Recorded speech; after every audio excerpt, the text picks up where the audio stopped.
এখন বাজারে গেলেই বাজারে যেদিকে তাকাবেন সেই দিকেই পাকা আম। পাকা আম খেতে আমি ভীষণ ভালোবাসি। আর পাকা আমের এই মাখা সন্দেশ একদিন বাড়িতে বানিয়ে দেখুন, খেতে এতটাই ভালো হয় বারবার বানাবেন। আর এই মাখা সন্দেশ দোকানে খুঁজলেও পাবেন না। প্রথমে নিতে হবে একটা কড়াইতে অল্প একটু জল দিলাম, হাফ লিটার দুধ দিলাম।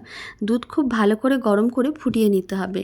আর এদিকে একটা মিক্সির জার নিয়েছিলাম, তার মধ্যে একটা পাকা আমকে ঠিক এইভাবে স্লাইস করে কেটে খোসাটা আলাদা করে নিলাম। আর পুরো পাকা আমটা মিক্সির জারের মধ্যে দিয়ে দিলাম। হাফ কাপের মতন চিনি দিয়েছি, 100 গ্রাম চিনি।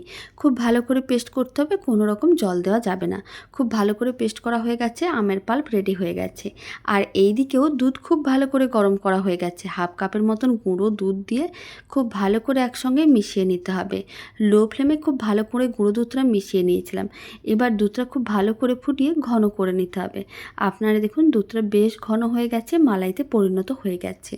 এখন ফ্লেমটা একেবারে লোতে করে দিতে হবে। আর আমের যে মিশ্রণটা রেডি করে রেখেছি, সেই আমের মিশ্রণটা মানে আমের যে পাল্পটা আছে, সেই আমের পাল্পটা দুধের সঙ্গে খুব ভালো করে মিশিয়ে নিতে হবে। খুব ভালো করে মিশিয়ে নেওয়ার পরে মিশ্রণটাকে খুব ভালো করে ফুটিয়ে নিতে হবে। এরপরেই দেখতে পাবেন মিশ্রণটা ছোট ছোট দানা দানা হয়ে যাচ্ছে। এইভাবে মাখা সন্দেশ রেডি করলে কোনো রকম ছানা বানানোর ঝামেলাও থাকে না, খুব কম সময়ের মধ্যে রেডি হয়ে যায়।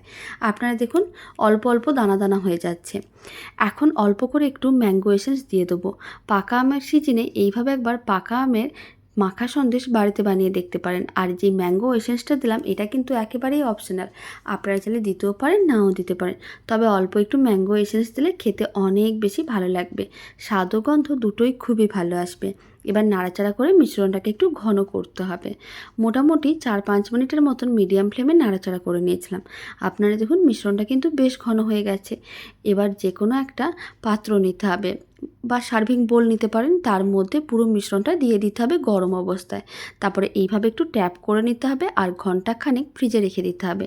টাইম বেশি থাকলে 2-3 ঘন্টা ফ্রিজে রেখে দিতে পারেন।